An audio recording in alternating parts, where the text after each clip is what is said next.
Hey guys, welcome back. Happy Monday. I know I missed a couple days. Friday was my daughter's birthday. She turned 2 years old, and she is such a blessing and she's such a gift. And I just, I'm so grateful to God for her. And I've been a little like just kind of going through the motions lately and just kind of like doing what I need to do for her. But I haven't really been like actually stopping and being more in the moment with her and engaging with her. I've been kind of checked out a little bit lately. And I'm just trying to, I've been praying about it. And I'm just like, I'm trying to stop and just be more in the moment with her. Um, like right now when I was putting her down for her nap, I kind of just was like, okay, I just need to stop and just be present. And I sang to her and she was like laughing and giggling um and it was just like really nice. And I'm just very grateful for her. And she's such a blessing. Kids are such a blessing. And even though things are hard right now, my husband got laid off again the second time this year. We had to apply for unemployment and food stamps, and he's struggling to find a job, just like last time. Um, and it's just like, oh my God, it's just a mess. But I know that God has us in His hands, and everything's gonna be okay, and we're gonna have everything we need. So it's gonna be okay. But oh my goodness, it's just been like crazy. But I'm just so grateful that you know she's here, even though things are like stressful for us right now, because kids are such a blessing, and I know that God's guiding us to better things. And I'm just trying to remember, yeah, things are stressful right now, but I also need to stop and like enjoy the blessings that I do have, because I have a lot of blessings. We have a roof over our head. We live in a safe house and neighborhood. We have our daughter. We have a warm bed. Um, and our animals, our cats, are safe. And we have the dogs downstairs. Um, and, we have a hot shower, a toilet, we have food in our fridge and in our pantry, and we have clothes and warm clothes too. I mean, it doesn't get that cold here, but it gets cold enough to wear warm clothes. But things could be a lot worse. And especially too, like recently I hurt my knee and I was having trouble walking, and it's getting better now, but I still have to be careful with it. But I was like, oh my gosh, like something so simple, you know, like like that made me realize how blessed I am to just be able to walk around on two working legs with two working arms. I mean, I'm not like super healthy. I mean, there's some things I need to work on, but I'm not that bad. And there's people who have it way worse. And I just watched a video today of a woman who had no arms. And I thought, I don't know how, like, I couldn't imagine living that way. And I just, like, yeah, things are hard for us right now, but it's honestly not that bad what we're going through. Like, there could be so much worse. And, like, we're okay. And also having God in your life to lean on and talk to, and know that He's gonna make sure you have everything that you need, um is like such a blessing. Like, because I've lived without God for my life for 30 years, and now that I have Him in my life and I'm getting to know Him and being able to lean on Him and trust in Him and all that, it's like a world of a difference. World of a difference. And I just, if you're like on the fence about God or the Bible or praying or whatever,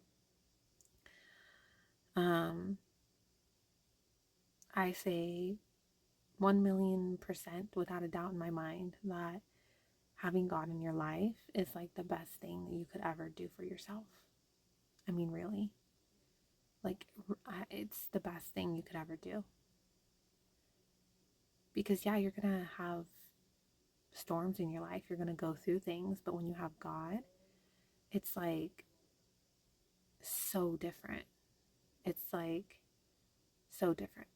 So, I'm just feeling very blessed today. And I'm just feeling really grateful.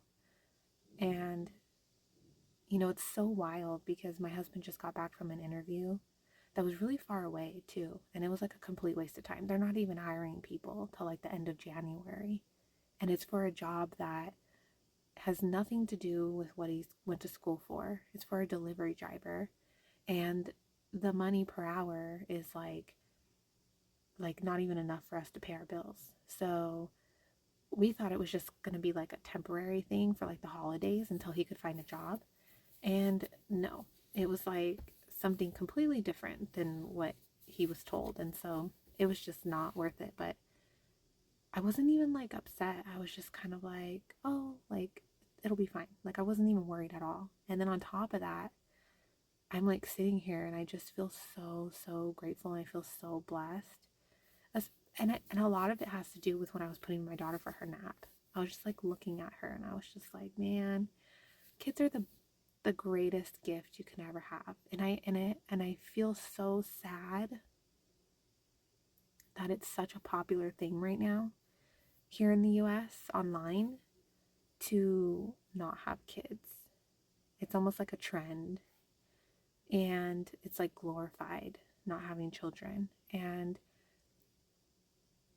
I it makes me sad because yes, there are responsibilities and there are things that come with having children that can be a little rough sometimes.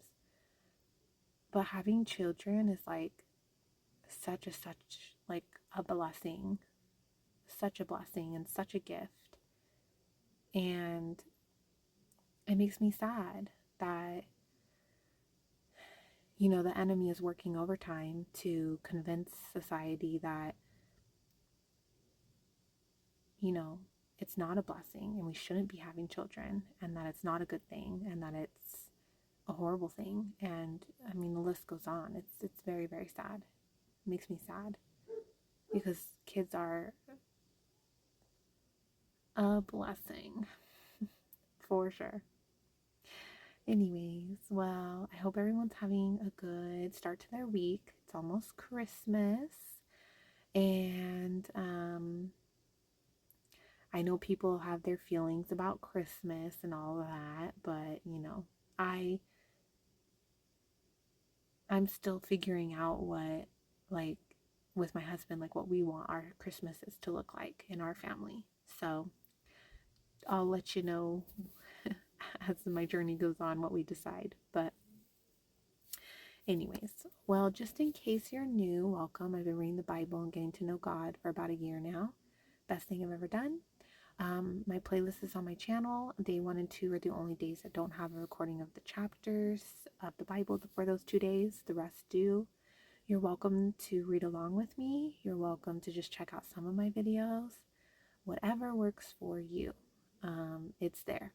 So let's get into today's chapters, and good luck to you whether you read with me or not, or you find someone else or you read on your own. There's free Bible apps, whatever works for you. What's most important is that you just start trying to seek God through prayer and reading the Bible. And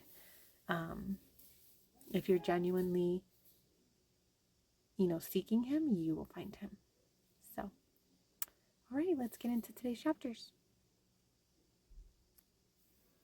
Now these are the names of the tribes, from the northern border along the road to Hethlon, at the entrance of Hamath, to Hazer Enan, the border of Damascus northward, in the direction of Hamath. There shall be one section for Dan, from its east to its west side. By the border of Dan, from the east side to the west, one section for Asher. By the border of Asher, from the east side to the west, one section for Naphtali. By the border of Naphtali, from the east side to the west, one section for Manasseh. By the border of Manasseh, from the east side to the west, one section for Ephraim. By the border of Ephraim, from the east side to the west, one section for Reuben.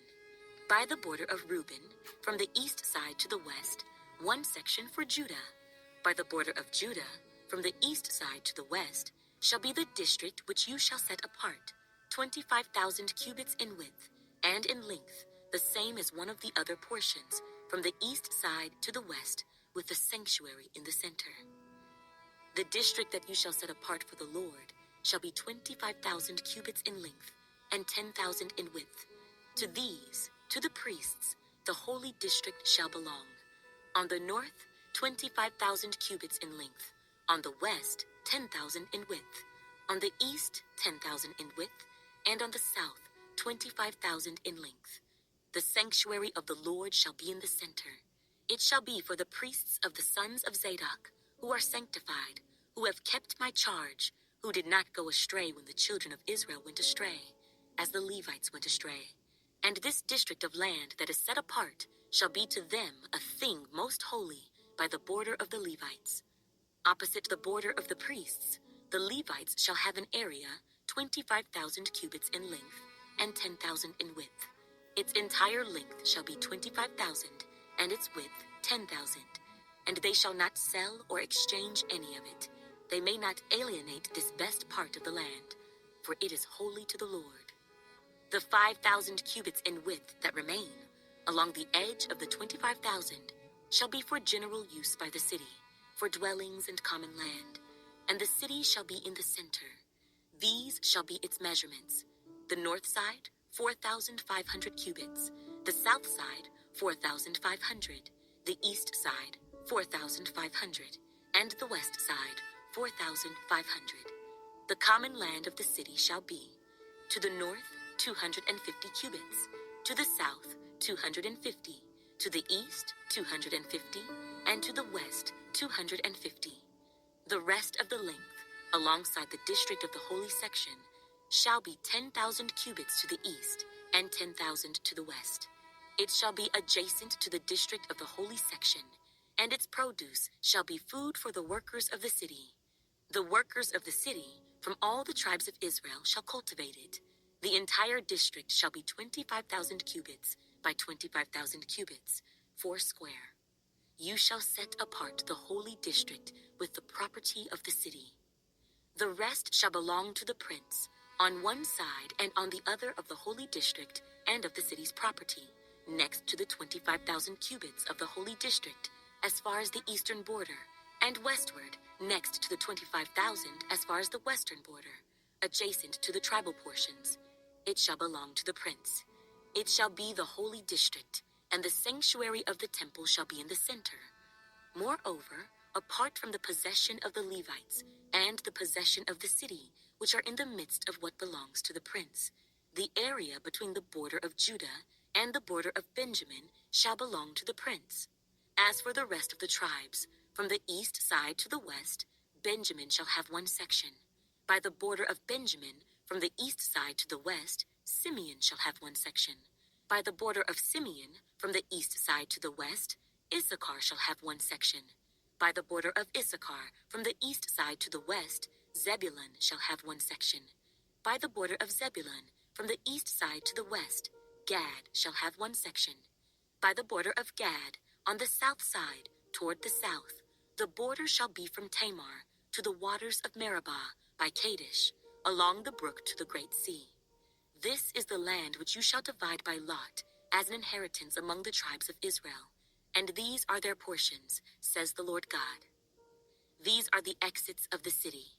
On the north side, measuring 4,500 cubits, the gates of the city shall be named after the tribes of Israel.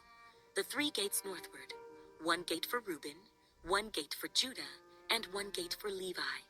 On the east side, 4,500 cubits, 3 gates, 1 gate for Joseph, one gate for Benjamin, and one gate for Dan. On the south side, measuring 4,500 cubits, 3 gates, one gate for Simeon, one gate for Issachar, and one gate for Zebulun. On the west side, 4,500 cubits, with their 3 gates, one gate for Gad, one gate for Asher, and one gate for Naphtali. All the way around shall be 18,000 cubits, and the name of the city from that day shall be, The Lord is there. In the 3rd year of the reign of Jehoiakim, king of Judah, Nebuchadnezzar, king of Babylon, came to Jerusalem and besieged it. And the Lord gave Jehoiakim, king of Judah, into his hand, with some of the articles of the house of God, which he carried into the land of Shinar, to the house of his God, and he brought the articles into the treasure house of his God. Then the king instructed Ashpenaz, the master of his eunuchs, to bring some of the children of Israel, and some of the king's descendants, and some of the nobles, young men in whom there was no blemish, but good-looking, gifted in all wisdom, possessing knowledge and quick to understand, who had ability to serve in the king's palace, and whom they might teach the language and literature of the Chaldeans. And the king appointed for them a daily provision of the king's delicacies, and of the wine which he drank, and 3 years of training for them, so that at the end of that time they might serve before the king. Now from among those of the sons of Judah were Daniel, Hananiah, Mishael, and Azariah. To them the chief of the eunuchs gave names. He gave Daniel the name Belteshazzar, to Hananiah, Shadrach, to Mishael, Meshach, and to Azariah, Abednego. But Daniel purposed in his heart that he would not defile himself with a portion of the king's delicacies, nor with the wine which he drank. Therefore he requested of the chief of the eunuchs that he might not defile himself. Now God had brought Daniel into the favor and goodwill of the chief of the eunuchs. And the chief of the eunuchs said to Daniel, I fear my lord the king, who has appointed your food and drink. For why should he see your faces looking worse than the young men who are your age? Then you would endanger my head before the king. So Daniel said to the steward, whom the chief of the eunuchs had set over Daniel, Hananiah, Mishael, and Azariah, Please test your servants for 10 days, and let them give us vegetables to eat and water to drink. Then let our appearance be examined before you, and the appearance of the young men who eat the portion of the king's delicacies. And as you see fit, so deal with your servants. So he consented with them in this matter, and tested them 10 days. And at the end of 10 days, their features appeared better and fatter in flesh than all the young men who ate the portion of the king's delicacies. Thus the steward took away their portion of delicacies and the wine that they were to drink, and gave them vegetables. As for these 4 young men, God gave them knowledge and skill in all literature and wisdom, and Daniel had understanding in all visions and dreams. Now at the end of the days, when the king had said that they should be brought in, the chief of the eunuchs brought them in before Nebuchadnezzar. Then the king interviewed them, and among them all none was found like Daniel, Hananiah, Mishael, and Azariah. Therefore they served before the king. And in all matters of wisdom and understanding, about which the king examined them, he found them 10 times better than all the magicians and astrologers who were in all his realm. Thus Daniel continued until the 1st year of King Cyrus. Now in the 2nd year of Nebuchadnezzar's reign, Nebuchadnezzar had dreams, and his spirit was so troubled that his sleep left him. Then the king gave the command to call the magicians, the astrologers, the sorcerers, and the Chaldeans to tell the king his dreams. So they came and stood before the king. And the king said to them, I have had a dream, and my spirit is anxious to know the dream. Then the Chaldeans spoke to the king in Aramaic, O king, live forever. Tell your servants the dream, and we will give the interpretation. The king answered and said to the Chaldeans, My decision is firm. If you do not make known the dream to me and its interpretation, you shall be cut in pieces, and your houses shall be made an ash heap. However, if you tell the dream and its interpretation, You shall receive from me gifts, rewards, and great honor. Therefore tell me the dream and its interpretation. They answered again and said, Let the king tell his servants the dream, and we will give its interpretation. The king answered and said, I know for certain that you would gain time, because you see that my decision is firm. If you do not make known the dream to me, there is only one decree for you. For you have agreed to speak lying and corrupt words before me till the time has changed. Therefore, tell me the dream, and I shall know that you can give me its interpretation. The Chaldeans answered the king and said, There is not a man on earth who can tell the king's matter. Therefore no king, lord, or ruler has ever asked such things of any magician, astrologer, or Chaldean. It is a difficult thing that the king requests, and there is no other who can tell it to the king except the gods, whose dwelling is not with flesh. For this reason, the king was angry and very furious, and gave the command to destroy all the wise men of Babylon. So the decree went out, and they began killing the wise men, and they sought Daniel and his companions to kill them. Then with counsel and wisdom, Daniel answered Arioch, the captain of the king's guard, who had gone out to kill the wise men of Babylon. He answered and said to Arioch, the king's captain, Why is the decree from the king so urgent? Then Arioch made the decision known to Daniel. So Daniel went in and asked the king to give him time, that he might tell the king the interpretation. Then Daniel went to his house and made the decision known to Hananiah, Mishael, and Azariah, his companions, that they might seek mercies from the God of heaven concerning this secret, so that Daniel and his companions might not perish with the rest of the wise men of Babylon. Then the secret was revealed to Daniel in a night vision. So Daniel blessed the God of heaven. Daniel answered and said, Blessed be the name of God forever and ever, for wisdom and might are his. And he changes the times and the seasons. He removes kings and raises up kings. He gives wisdom to the wise and knowledge to those who have understanding. He reveals deep and secret things. He knows what is in the darkness, and light dwells with him. I thank you and praise you, O God of my fathers. You have given me wisdom and might, and have now made known to me what we asked of you, for you have made known to us the king's demand. Therefore Daniel went to Arioch, whom the king had appointed to destroy the wise men of Babylon. He went and said thus to him, Do not destroy the wise men of Babylon. Take me before the king, and I will tell the king the interpretation. Then Arioch quickly brought Daniel before the king, and said thus to him, I have found a man of the captives of Judah, who will make known to the king the interpretation. The king answered and said to Daniel, whose name was Belteshazzar, Are you able to make known to me the dream which I have seen and its interpretation? Daniel answered in the presence of the king and said, The secret which the king has demanded, the wise men, the astrologers, the magicians, and the soothsayers cannot declare to the king. But there is a God in heaven who reveals secrets, and he has made known to King Nebuchadnezzar what will be in the latter days. Your dream and the visions of your head upon your bed were these. As for you, O king, thoughts came to your mind while on your bed about what would come to pass after this, and he who reveals secrets has made known to you what will be. But as for me, this secret has not been revealed to me because I have more wisdom than anyone living, but for our sakes who make known the interpretation to the king, and that you may know the thoughts of your heart. I don't really have any thoughts for today. I forgot that we finished Ezekiel today and we started Daniel. I feel like, has Daniel been mentioned yet in the Bible?